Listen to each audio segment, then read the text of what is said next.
mesa que discutiu a questão do Mercosul, aliás, do Cone Sul. Participei de um talher que discutiu o movimento sindical e participei de um talher que discutiu a situação da mulher.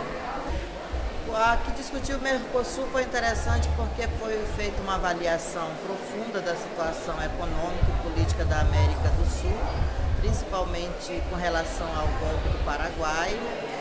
Foi tirado entre todos os participantes o apoio irrestrito ao Fernando Lugo para que se tenha em abril do próximo ano um processo democrático e que o Paraguai volte a ser um país que aplica a democracia. Discutiu-se também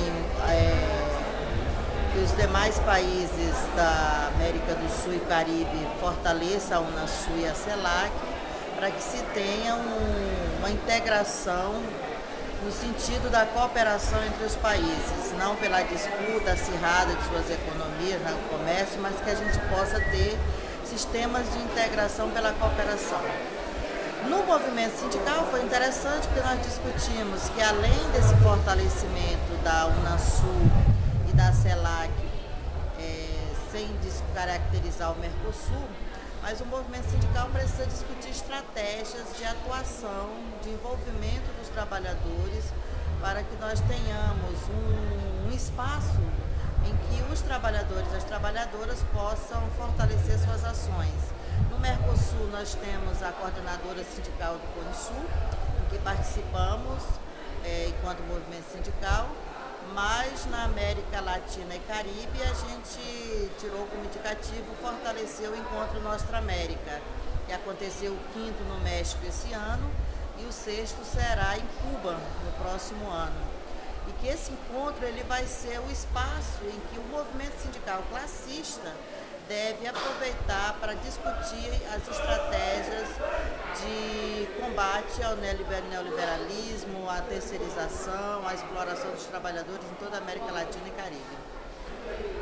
No encontro que nós participamos ontem sobre a atuação das mulheres, apesar de não ter tido uma organização mais definida, tanto é que a resolução não ficou pronta até para ser apresentada hoje, costuraram agora há pouco, mas foi interessante porque se trocou experiências sobre a atuação das mulheres nos diversos países que estão aqui representados.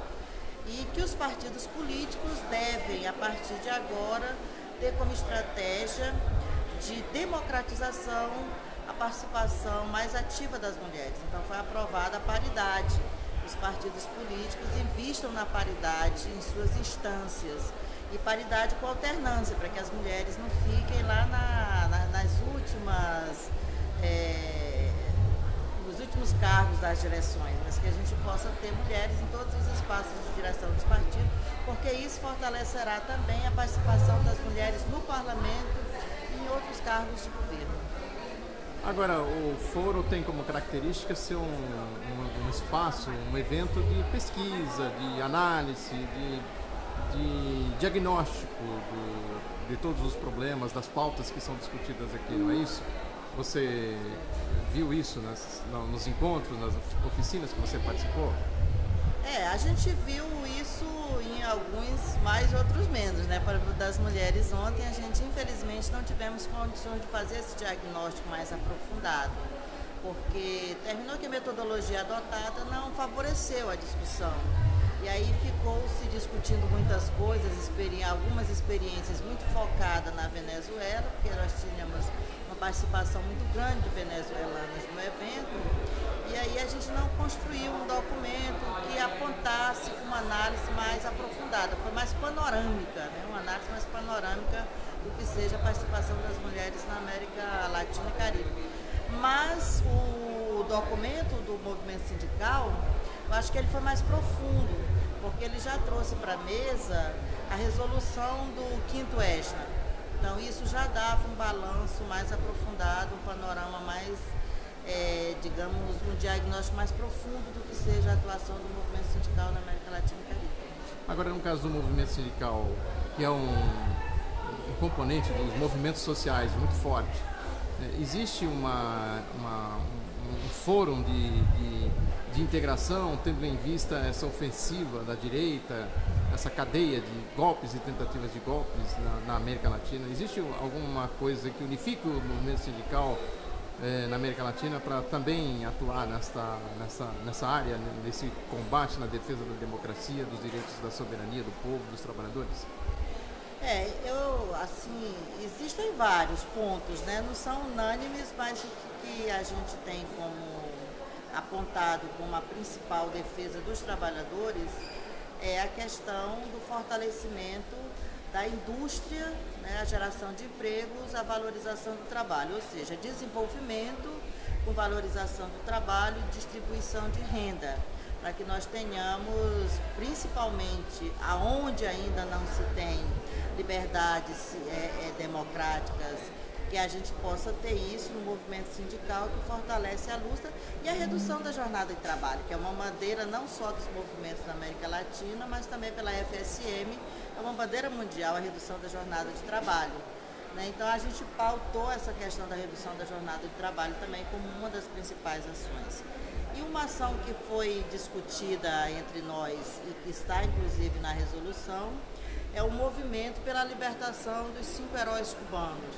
O movimento sindical tem isso como uma bandeira importante, que unifica, por entender que a gente precisa aprimorar os processos democráticos e a liberdade dos 5 heróis cubanos é um exemplo disso. Há uma denúncia de perseguição brava dos sindicalistas colombianos.